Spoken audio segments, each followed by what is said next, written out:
What you got in there? In here, Doom. Come on, boy. Let's play. Yeah, let's play. We're gonna have a lot of fun. What's up, everybody, and welcome back to Team Pizza Plays Doom. I, of course, am Whatthefnu. I hope I didn't float those lines too hard. No, you didn't. You got it right. Yay! I haven't actually seen The Color of Money yet, but I assume that's how that scene goes. It's green. I have a day job. It's sort of an off-whitish green. That's what that is. Speaking of this is why you don't use the pistol, by the way. I don't know why I was just stubbornly shooting that guy with energy rounds. It's like, he'll die eventually. It's true, he will, just you'll die first. Yes. Not before I expire, but he will. Coming back to color. We were talking about how, Doom is properly separate from, the myriad of other FPSs out there. Think back to Homefront, Fuse, and Killzone, and how I can't remember anything about those characters. I mean, everybody remembers Homefront Revolution, the latest game, but it's for entirely the wrong reasons. But please continue. Because when I usually see footage of those characters in action, they usually have the same basic control rundown. This slow going. No, you're seeing videos of those characters in action and how they're not really doing all that much. Exactly! And then you fucking play Doom! Yeah, and that's the thing. That's the survival tactic in this game. It's NSM. Never stop moving. If you stop moving in Doom, you're dead. That's all there is to it. You are dead. Exactly. In some of these other games, it's like, okay. I mean, it's like, if I recall, Gears of War codified the run and gun genre, quote unquote. But, Halo came out beforehand, but, semantics for another day. Oh, so many of those games just have the characters go into that slow jog, shoot maybe once or twice, especially in the more generic off-brands like Fuse. They barely do anything really exciting. Doom Guy's whole MO is exciting. Because, yes, he shoots, he melees, but when he shoots, it's awesome. When he melees, it's bloody and visceral. You feel the impact. I mean, look at that. Doom Guy for the next Mortal Kombat. That's all I'm saying. He'd fit perfectly too, wouldn't he? Hell. Mm-hmm. And you could even have him have, like, his styles could be, shotgun style, Tyson style, and BFG style. I'm going to turn down my mic a little bit just in case it's overpowering. Because I have a feeling I'm going to be doing a lot of yelling in this playthrough. I don't want to just yelling at Doom? His fatality should be sending them through the portal to hell, and it rips them apart. It's like, hey, you guys take care of this.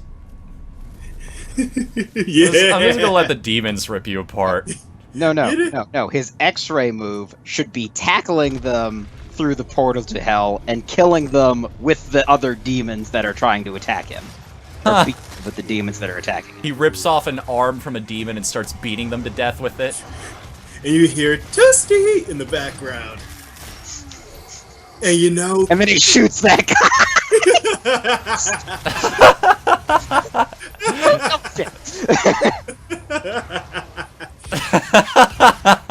And much like Freddy Krueger or Jason, Doom Guy could he would fit in there so easily because he could just say, well, hey, he came from hell. It's like he left Mars, went to hell, and wound up in the Netherrealm. I mean, you brought this to my attention. Most horror movies are just a perspective switch away from an action flick. Yeah. In fact, TV Tropes has a name for it. It's called the Mook Horror Show. It's basically that, wherein, okay, Spider-Man's our friendly neighborhood Spider-Man. From the Then you actually look at what Spider-Man's kill count is over the course of his career, and you look at what happens when you encounter Spider-Man, especially at night. It's this gruesomely contorting torso with large, dead eyes staring through your soul, and it webs you up in a web. That's like nightmare fuel. Speaking on movies and shit, it's actually one of the things that, Batman Begins was good, but The Dark Knight is the one that everyone loves about that. But one of the things that Batman Begins did really well is they did the Mook Horror Show thing. Yes. I'm sorry, guys. I missed a collectible. I have to go back. It's okay. Damn it, Fnu! Oh, how horrible. We get to see more Doom. Well, we get to. I guess we get to actually see what the level looks like when the screen's not splattered with someone's blood. Fair enough. You were saying this on the level designs and shit. And oh, look, we can actually look at them for a second here. Until I open up the map, because I have to recheck where I'm going. Hug the right wall. I got it. It's an OCD thing. Forgive me. I have to have it. It's a little blip on the map. I need it. Otherwise, I will never feel okay. He needs a security blanket like Buttercup. I am a good gamer. I am a good gamer. No, that's just the videos in general. That's why I'm playing on Ultraviolence. I need to feel good about myself. Why isn't Buttercup in Mortal Kombat?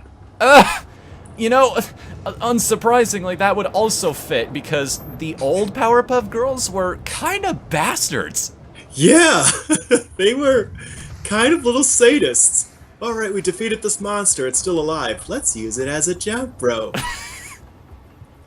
Well, to be fair, they were in kindergarten.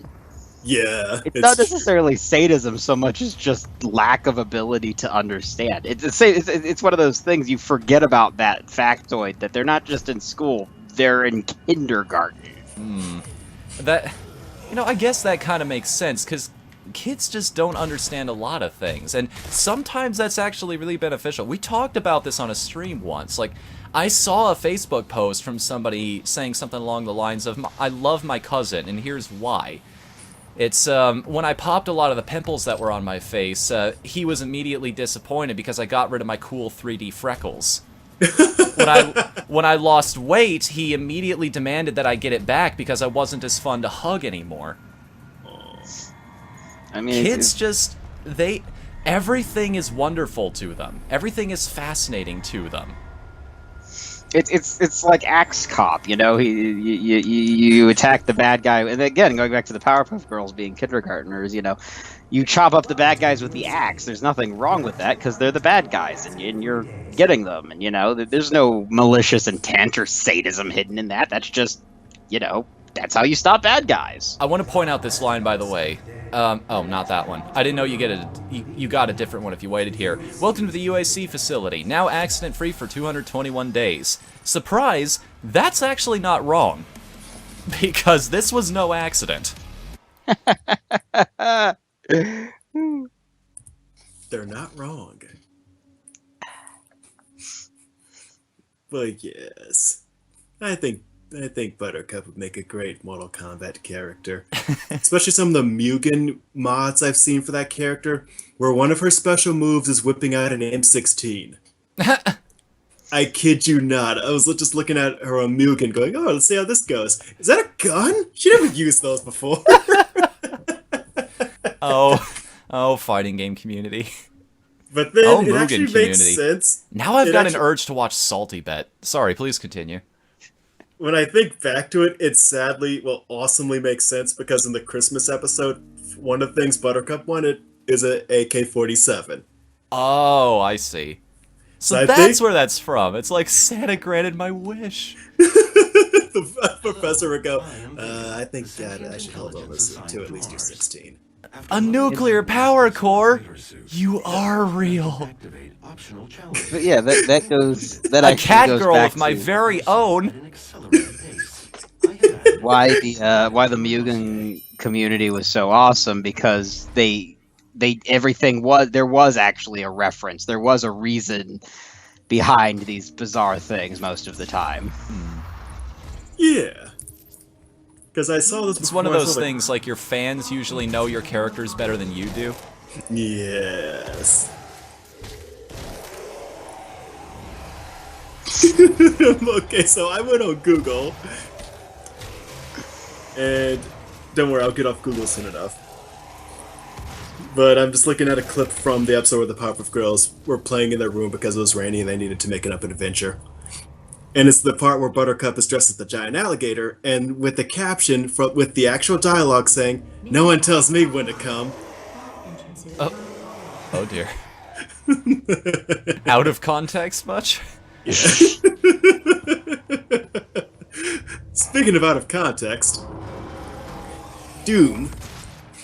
Doom, doom, doom, doom, doom, doom, doom. And So I've like already the- completed one weapon challenge in this level, which means I get an upgrade point, which means I can make this even more powerful. You know, I could see Doom Guy doing that. He would seem like the guy like, I can make this gun shoot more? Yeah! It's the thing, like, I'm completing combat challenges. Like, Vega, the AI here, basically upgraded my suit, so if I perform well enough in combat, I can somehow make my weapon mods more useful. And what will be your final moment? You've earned the right Because to be better at technology. killing. The human sacrifices.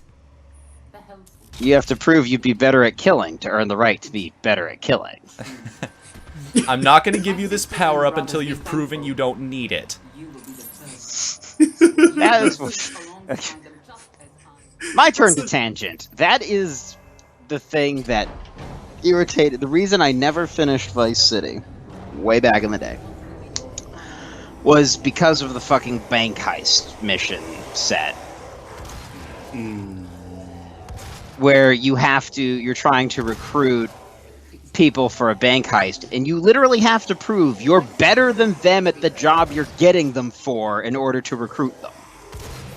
You have to outrace the driver, you have to outshoot the gun guy. It's like, why am I even bringing you people? I was like, I could just do this myself.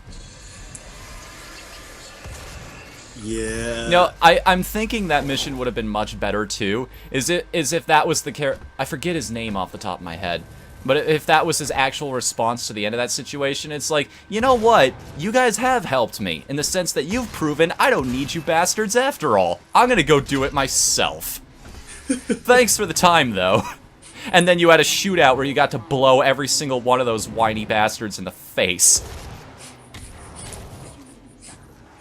Each shot is an X-ray. But Hidden the Truth is right.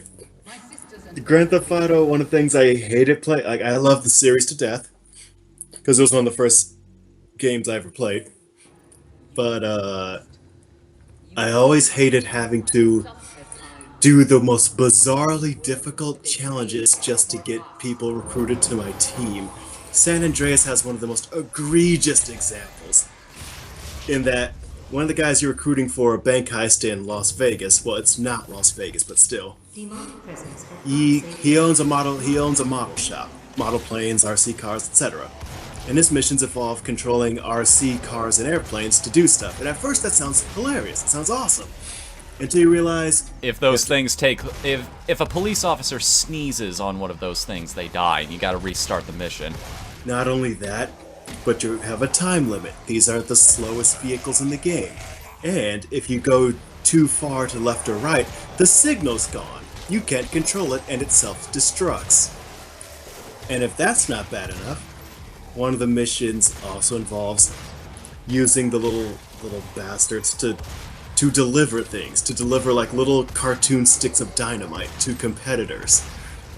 And it's hard because the controls are finicky, they die like the second a leaf sneezes on them, and the radio signal bullshit I told you about. The last mission though is the best, because what that one is, you take a minigun, an actual minigun with bullets, and you shoot down just hordes and swarms of model airplanes. All it needs is Ride of the Valkyries in the background. It'd be the best mission in the game. You think maybe that was intentional? It's like, look, we realize these missions are bullshit. We're just gonna let you vent your rage now. Man, I can't seem to get the controls to work to where it's actually fun to use these model planes, but I like this idea, Steve. I want it in the game. But no, seriously, it's like they're shit to control and they're so fucking weak. Maybe I can give them an arm, but they're a model plane. It can't be like a real car.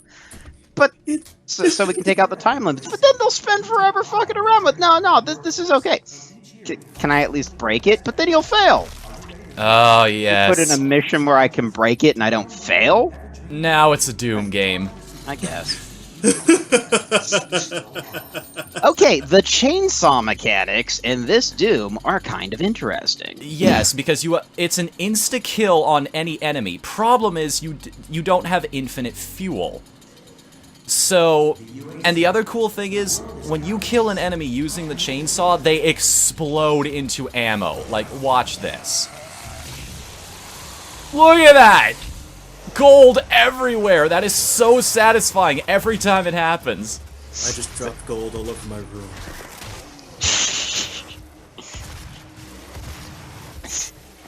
Drawman announcing to the world that he pissed his pants. Yep. That's what I get for not paying attention. Sorry, I was in ecstasy. What happened? Oh, nothing, huh? I'm just staring at a loading screen again for no reason in particular. He just likes the loading screens. That has nothing to do with him not being able to finish the game well. Look how intuitive and engrossing this loading screen is. If your health is low in combat, target the weakest enemy to get a quick health boost, or do a glory kill to get even more. Also, I like how one of Save the... the ultra team and shoot it till it dies. No, I also like one of the mission briefings. I think we missed it already, but Samuel Hayden, the guy on the radio, the mission briefing is basically, he's offered his help if you need it. You don't, but he might be useful for a little while. So, anyway, I just, last episode, for those of you who were watching last episode, you might remember that Drawman was, reading the Doom comic instead of actually paying attention. And that comes back to the whole love the companies that pay attention to their community thing. I cannot stress that enough. The Doom comic is mimetically glorious in spite of the fact that it's just kind of, bizarre. And it's referenced right in the beginning of the game. Rip and tear. Mm-hmm. It opens with the same dialogue, more or less. That comic is just one of the May your most bloodlust never cease, and may we never need you again.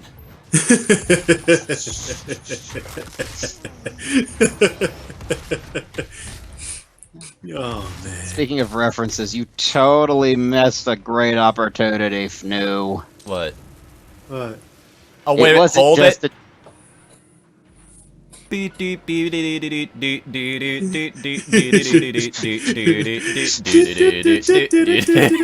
is one of the most amusing glitches in the entire game. It's still going.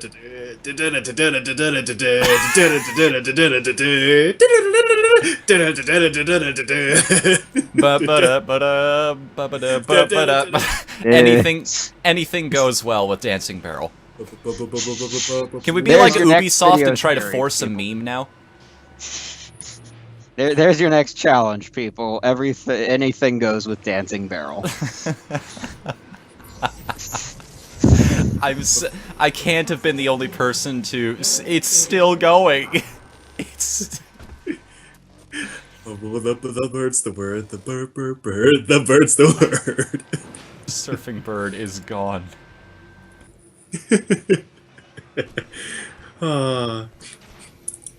I remember the first time I heard Surfing Bird, it was sadly on that episode of Family Guy. Same here. I did not know about the song before then either. I heard it in a few places, but that's partially because I would go to like Red Robin for burgers and stuff. That's a place I yeah. need to visit more often when I actually have money. Yes, you do. We'll take you. I'll take you. I'd appreciate that. Where was I? Oh, yeah. And that got me thinking about how the first time I saw The Incredible Hulk was in Marvel vs. Capcom 2. The sad part is, well, the gloriously sad part is, I'd seen the Justice Friends on Dexter's lap beforehand, so I thought this was the Imbrackable Krunk. And so, especially because the pellet swap of the Hulk is purple with green pants. The Krunk's colors. So, that got me thinking about what I'm about to tell you. Sesame Street did a parody of Donald Trump wherein he was the richest grouch in all the land, owning the most trash you'll ever see. He's loaded with trash. You can't go anywhere without seeing his name on any piece of garbage. And his name is Donald Grump. That is one of the most brilliant pieces of satire I've heard in a while. And the fact that it's Sesame Street and Yep. it's played so innocently It's makes it glorious. even better. Well, It's like Game of Chairs. Can we hurry this up? I have a wedding to get to. well, that's the great. That's always been the great thing about that series is that the Muppets, and I mean when they're on their game, in Jim Henson's day, and then now when they're on their game, the Muppets are fantastic for being able to show that you can do things for both children and adults without it. Exactly. It's like we keep saying. The way you write a show for kids is you write a show for adults, except you take all of the blood, swearing, illicit substances, and gore out of it. Pretty much. Yeah, the I knew I subterfuge- missed one. It's sex. Instead yeah. of gore, I should have put sex there. There we Oh, go. yeah. Those are the 4. Well, I mean, It's- you're playing Doom. Gore is gore. Why Gore would you- is the word. It's Gore. like- Gore. Why would you get rid of any of it? Go is the word. Or as I. Oh yeah, so yeah, Donald Grump. I'm laughing at this because this is brilliant. Because Sesame Street, much like South Park, is one of those shows where immediately when you see their reaction to a bit of current events, you know it's gold. You know it's going to be fantastic. Here's I wish we were That's a somewhat question. popular. Sorry, go ahead. I wish we were somewhat more popular because it would be hilarious to see South Park's response to this by responding to us comparing them to Sesame Street. Yeah. Here's what I want. What was I saying? I can't believe we haven't asked this question yet. What's your favorite South Park episode? Oh, it would have to be. Let's see, my favorite South Park episode. You have to think about it, don't you? It's not an Yeah. easy question. Oh, The man. Coon quadrology. That is pretty good. I won't deny Yeah. you that. That is pretty good. It's my favorite for several reasons. I like superhero stories, played straight, parodied the whole thing. I'm a big fan of that stuff. There's a couple of gags in there, like in the original one, and we can say if we have to pick a specific episode, it's a little harder between those for different reasons. Comedy-wise, probably the original one, just because I love the kind of middle fingery ending of who is Mysterion? The same face as every other kid in the series. Oh, that's so good. And that's actually why, for that reason, the whole thing together, because then they come back to it because the fandom was so interested in the character. They actually came back to it and gave a legitimate thing and tied it into jokes from season 1. And I mean, not just killing Kenny, but like specific gags and things like how this has happened how many times with his birth and things, and that's why I just really like that episode and what it did for the character. It added some seriousness to Kenny's character and actually acknowledged the most famous part about Kenny's character. So Yeah. Fair enough. So for those reasons, that's my favorite South Park. And again, I don't know which of those episodes specifically I'd pick, but just generally speaking, the Coon quadrology. Mine is a tie. It's between 200 and Biggest Douche in the Universe. Because one of them is the realization of a billion little side gags all come to a head at once. And the other is just a subject that was pretty much made for South Park. It's one of those things you imagine the creators looking at and going, oh, we got this. Like, they see it and they immediately have ideas. Well, that's how they always work. That's what makes a show so good. But, no, my second place, oddly enough, is probably Scott Tenorman Must Die. Because of how it has, like, you know, Looney Tunes actics all the way up until the end, and then it just shows... It's a beautiful example of just how smart Cartman can actually be. That's another great one. Speaking of episodes that glorify Cartman, Osama bin Laden has farty pants. Oh yeah, that's definitely one of my favorites. You could just imagine like the Looney Tunes animators looking at that and going, in 5 minutes they did all the shit on this show that we wanted to do for 30 years.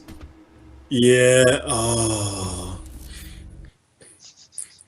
And I just love the opening of that episode where it just shows everyone in gas masks going, remember when things used to be awesome and no one was afraid? Nah, yeah, me neither. For me, I'd have to say my favorite episode of Sorry if I'm interrupting. No, go ahead. I was just going to point out that I found the plasma rifle early, but... Oh. Yeah! Now, rapid-fire weapons are actually really good in this game. They suck in the multiplayer, though. If you play multiplayer in this game, you roll with rocket launcher and super shotgun. Anything else will never get you kills. Well, forget multiplayer. We're playing Doom. No, the multiplayer's good. We've been over this. It's okay to multiplayer. Ah, okay. I'm just, like many people, I'm just burned by the community. Wait. There's a way to get in there, but I don't remember what it is off the top of my head. I have to say, my favorite episode of South Park would have to be the Game of Thrones parody, wherein it's Black Friday, a prelude to the video game, and a parody of Game of Thrones, all rolled into one just glorious, complex storyline that you could just jump into from any time and see exactly what's going on. Also, the Betrayal Garden. The Betrayal Garden. I think we're up to 25 minutes on the timer here, so I think that's actually where we're going to cut this episode. But next time on Team Pizza Plays Doom, will I be able to manage to go anywhere without getting myself killed? No. Spoiler alert. Sorry, I didn't know. Yeah, no. See you then, everybody. Later.